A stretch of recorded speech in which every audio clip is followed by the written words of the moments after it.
Bismillahirrahmanirrahim. Assalamualaikum warahmatullahi wabarakatuh. Segala puji dan syukur hanya milik Allah Subhanahu wa Ta'ala yang telah memberikan kita kesempatan, kesehatan, dan kekuatan sehingga kita bisa kembali berjumpa di channel ini. Salawat dan salam selalu tercurah kepada junjungan kita Nabi Muhammad SAW, keluarga beliau, para sahabat, dan seluruh pengikutnya hingga akhir zaman. Allahumma sholli ala Sayyidina Muhammad wa ala ali Sayyidina Muhammad. Saudaraku yang dirahmati Allah, saya berharap semoga Anda semua dimudahkan segala urusannya, dilapangkan rizkinya, disembuhkan dari segala penyakit yang tampak maupun tersembunyi, diampuni dosa-dosanya, dan diberkahi umur yang bermanfaat. Amin ya rabbal alamin. Terima kasih juga kepada sahabat beriman yang selalu setia mendengarkan kajian di channel ini. Jangan lupa untuk mendukung channel ini dengan menekan tombol like, tinggalkan komentar positif, dan subscribe jika belum, agar semakin banyak saudara muslim yang mendapatkan manfaat dari kajian yang kita pelajari bersama. Pada kesempatan kali ini, kita akan membahas sebuah tema yang sangat penting dan sering ditanyakan oleh banyak orang. Tema ini menyentuh kehidupan kita sehari-hari, menyentuh harapan setiap manusia, serta menyentuh rasa ingin tahu mengenai bagaimana sesungguhnya Allah mengatur dan memberikan rizki kepada hamba-hambanya. Karena kita semua tentu menginginkan kehidupan yang berkah, rizki yang cukup, hati yang tenang, serta hidup yang berada dalam ridho Allah Subhanahu wa Ta'ala. Saudaraku yang dirahmati Allah, kita semua mengetahui bahwa rizki adalah ketentuan Allah yang tidak bisa dipisahkan dari takdir. Setiap manusia memiliki bagian masing-masing, memiliki waktunya masing-masing, memiliki jalur yang berbeda-beda. Ada orang yang bekerja keras luar biasa, namun rizkinya terlihat lambat. Ada pula orang yang tampaknya hidup sederhana, namun rizkinya seakan mengalir dari arah yang tidak pernah dia sangka. Ada yang merintis usaha sejak lama, namun barulah beberapa tahun kemudian mendapatkan hasil. Ada pula yang baru memulai, tetapi langsung diberikan kelapangan dari berbagai arah. Semua itu bukanlah semata hasil kerja manusia saja, tetapi merupakan ketentuan Allah yang Maha Mengatur. Allah Subhanahu wa Ta'ala sudah menjelaskan salah satu rahasia tentang rizki ini dalam firman-Nya pada surah At-Tolaq, ayat 3. "Wa may yattaqillaha yaj'al lahu makhraja wa yarzuqhu min haitsu la yahtasib. Wa may yatawakkal 'alallahi fahuwa hasbuhu. Innallaha balighun amrihi. Qad ja'alallahu likulli syai'in qadra." Artinya, barang siapa bertakwa kepada Allah, niscaya Dia akan memberikan jalan keluar baginya dan memberinya rizki dari arah yang tidak disangka-sangka. Dan barang siapa bertawakal kepada Allah, maka Allah akan mencukupkannya. Sesungguhnya Allah melaksanakan urusannya. Sungguh Allah telah membuat ketentuan bagi tiap-tiap sesuatu. Ayat ini menjadi pondasi utama pembahasan kita, karena dari sinilah kita memahami bahwa rizki tidak sepenuhnya bergantung pada kemampuan manusia, tetapi juga bergantung pada kondisi hati, ketakwaan, dan sikap tawakal kepada Allah. Banyak dari kita yang seringkali merasa bahwa rizki hanya datang dari kerja keras semata. Padahal, ada begitu banyak pintu rizki yang oleh Allah dibukakan untuk orang-orang tertentu yang memenuhi ciri-ciri khusus. Mereka bukan hanya bekerja secara fisik, tetapi juga bekerja dengan hati, memperbaiki hubungan dengan Allah, menjaga perilaku, serta memperbaiki kualitas ibadah. Dalam pembahasan panjang yang akan kita jelajahi pada video ini, kita akan mengetahui siapakah orang-orang yang selalu dikejar rizki, orang-orang yang kehidupannya terus dimudahkan meskipun tampaknya tanpa kesulitan yang berarti. Kita akan memahami bagaimana sedekah, syukur, istighfar, tawakal, serta amal-amal lainnya menjadi magnet rizki yang mengalir tanpa henti. Setiap pembahasan akan kita susun secara mengalir agar mudah dipahami dan semoga memberikan inspirasi bagi kita semua untuk memperbaiki diri agar menjadi hamba-hamba yang selalu mendapat pertolongan Allah. Baiklah saudaraku, mari kita memasuki pembahasan inti. Dan agar penjelasan ini tidak terlalu panjang dalam satu waktu, materi akan kita bagi dalam beberapa bagian agar lebih mudah dicerna dan tidak terpotong. Maka, mari kita lanjutkan ke pembahasan berikutnya. Saudaraku yang dirahmati Allah, setelah kita memahami bahwa rizki sepenuhnya berada dalam kendali Allah Subhanahu wa Ta'ala, dan bahwa Dia melimpahkan rizki kepada siapa saja yang Dia kehendaki, maka kita pun perlu mengetahui bahwa ada sebab-sebab yang membuat seseorang dikejar rizki. Bukan sekadar rizki yang datang dalam bentuk harta, tetapi juga rizki ketenangan, kesehatan, kemudahan, keberuntungan yang tidak disangka, serta pertolongan Allah yang muncul di waktu-waktu paling tepat. Semua itu bukan kebetulan, melainkan buah dari amal-amal tertentu yang dilakukan oleh seorang hamba dengan tulus. Salah satu amalan yang memiliki pengaruh begitu besar dalam mendatangkan rizki adalah sedekah. Sedekah bukan hanya sekedar memberikan sebagian harta, tetapi sedekah adalah bukti bahwa seorang hamba melepaskan rasa cinta berlebihan kepada dunia, membuka pintu energi kebaikan, serta menunjukkan rasa percaya kepada Allah bahwa apapun yang ia keluarkan tidak akan berkurang, bahkan akan bertambah berkali lipat. Banyak orang yang berpikir bahwa sedekah hanya memberikan manfaat bagi orang yang menerima, padahal sesungguhnya manfaat terbesar justru kembali kepada orang yang memberi. Allah Subhanahu wa Ta'ala menjelaskan dalam surah Al-Baqarah ayat 261 tentang betapa dahsyatnya balasan sedekah. Mathalul ladzina yunfiquna amwalahum fi sabilillahi kamathali habbatin ambatat sab'a sanabila fi kulli sumbulatin mi'atu habbatin wallahu yudha'ifu liman yasha' wallahu wasi'un alim. Artinya, perumpamaan orang-orang yang menafkahkan hartanya di jalan Allah adalah seperti sebutir benih yang menumbuhkan 7 bulir pada tiap-tiap bulir 100 biji. Allah melipat gandakan bagi siapa yang Dia kehendaki, dan Allah Maha Luas karunia-Nya, lagi Maha mengetahui. Ketika seseorang bersedekah, ia sebenarnya sedang menabur benih kebaikan yang akan tumbuh berlipat-lipat, bahkan jauh lebih besar dari yang diberikan. Dan yang paling menarik, balasan sedekah tidak selalu muncul dalam bentuk yang sama. Kadang balasannya berupa kemudahan pekerjaan, kelancaran usaha, selamat dari keburukan, terhindar dari musibah, bahkan berupa ketenangan hati yang tidak bisa dibeli dengan harta apapun.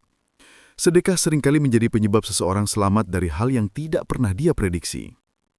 Dalam banyak kisah, ada orang yang merasa rizkinya seret, namun ketika ia mulai bersedekah secara rutin, kehidupannya perlahan terbuka dan dilapangkan oleh Allah.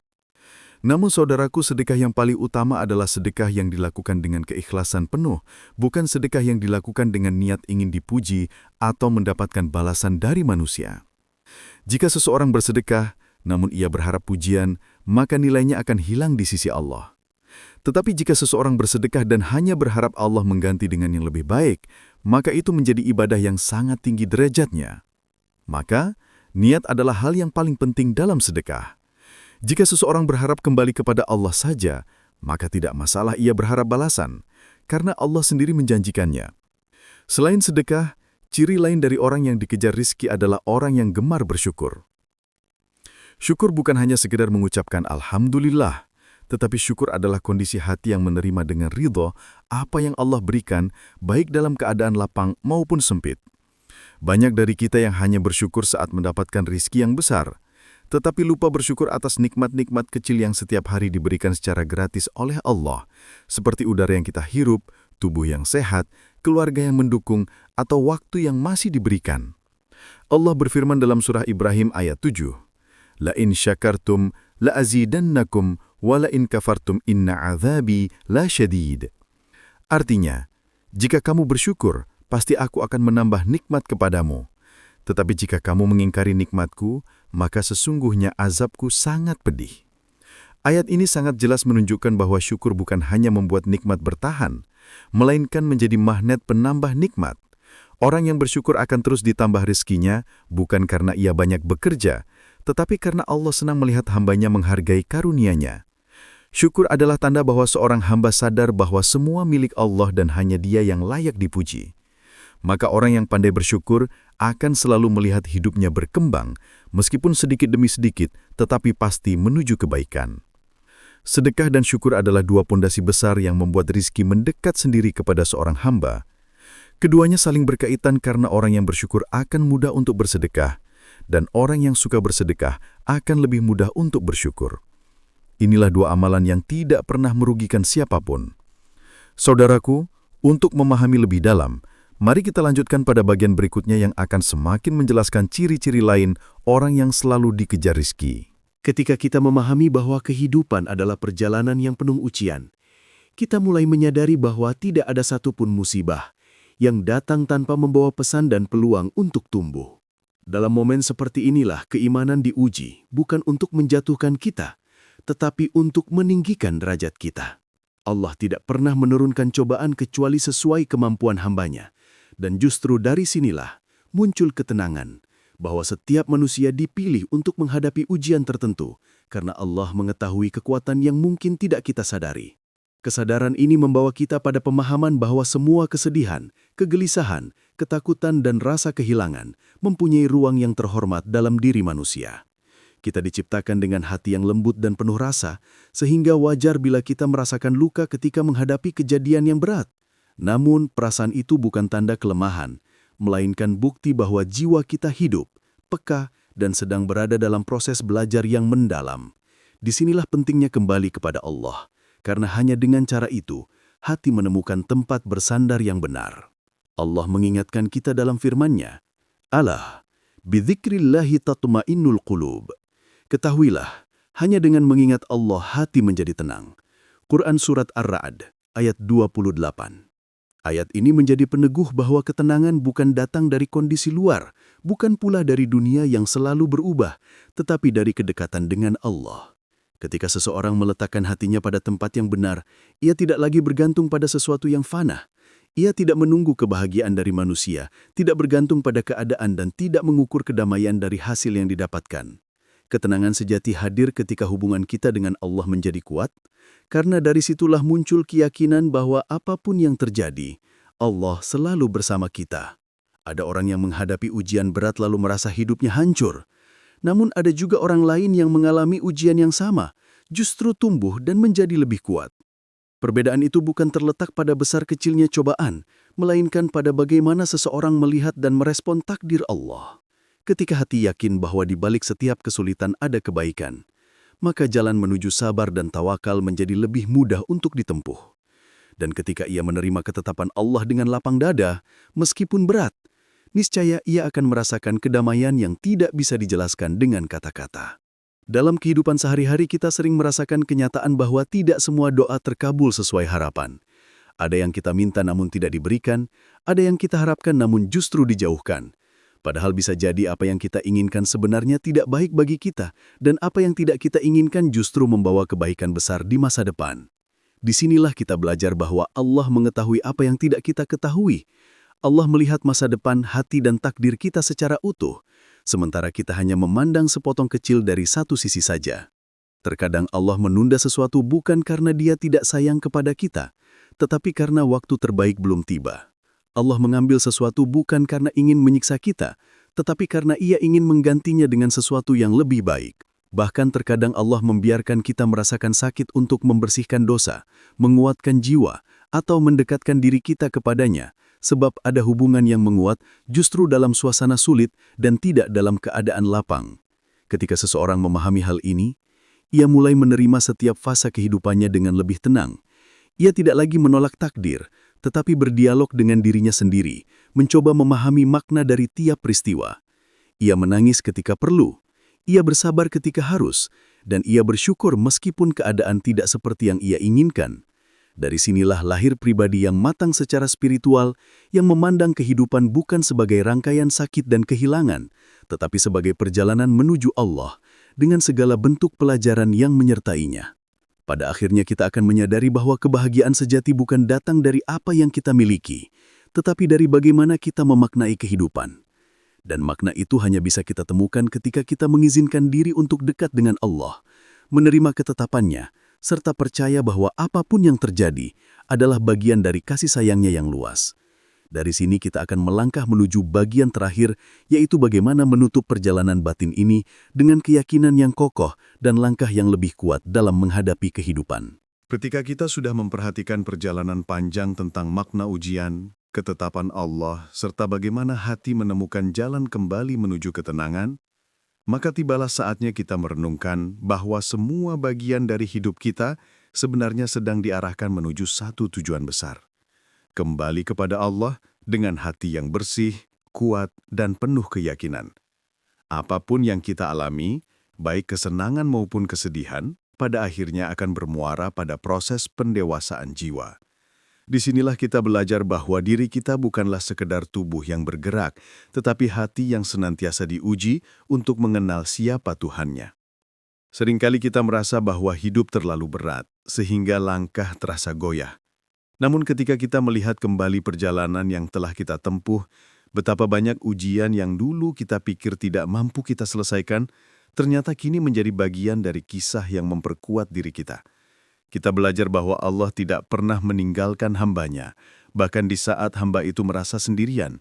Justru di saat yang paling sunyi itulah, Allah hadir melalui bentuk-bentuk pertolongan yang sering tidak kita sadari, entah melalui seseorang, melalui peristiwa, melalui doa-doa yang tiba-tiba terlintas, atau melalui ketenangan yang Allah masukkan ke dalam hati.